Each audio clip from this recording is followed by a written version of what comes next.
Kita ini kadang-kala jamaah untuk masalah dosa.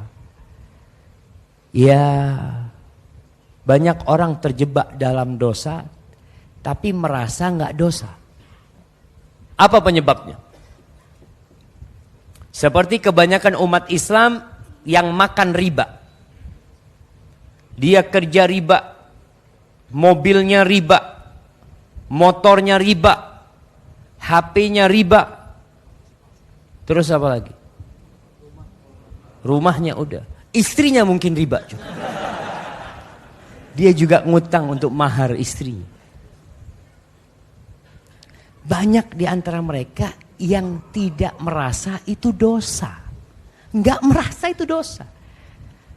Bahkan orang tua ketika melihat anaknya resign dari kerjaannya, dari bank konvensional, keluarganya semua pada marah. Kenapa? Karena selama ini tidak dianggap dosa, jemaah. Ketika melihat anaknya resign, Allah, ini ikut aliran apa kau nak?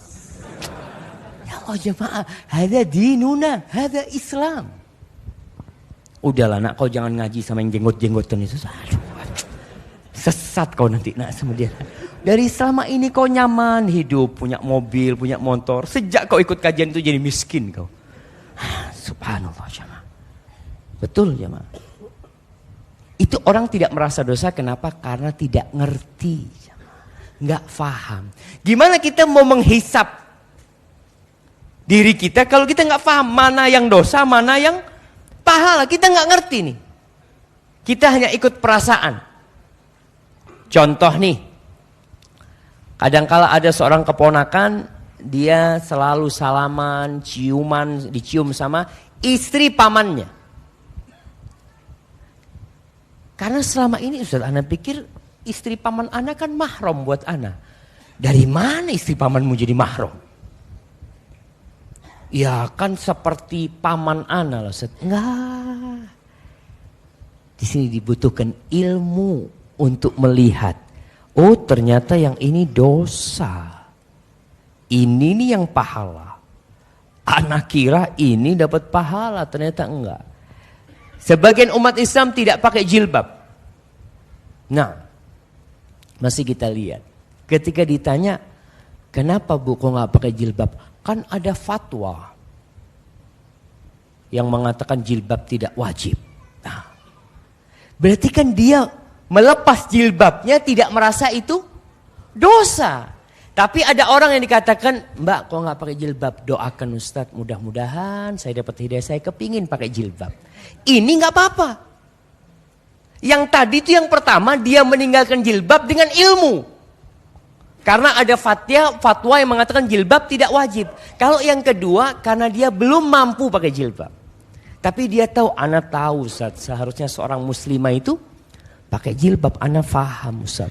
Cuma ana kok belum siap untuk hal itu. Ya kita doakan.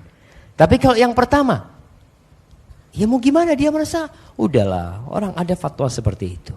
Maka ilmu jemaah. Kita ini mau menghisap diri kita butuh ilmu. Antum pelajarin ilmu tuh.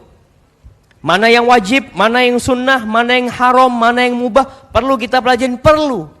Kalau kita tidak tahu dengan rambu-rambu, kita akan sering ditilang sama polisi.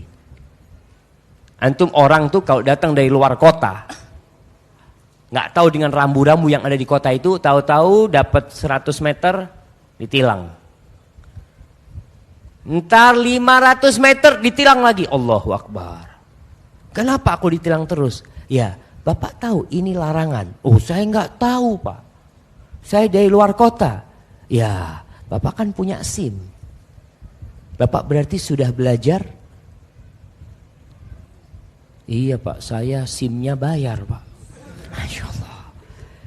Kayak gitu tuh banyak umat Islam yang nggak ngerti dengan rambu-rambu. Sehingga diterabas sama mereka. Merasa nggak dosa. Merasa tidak dosa dia.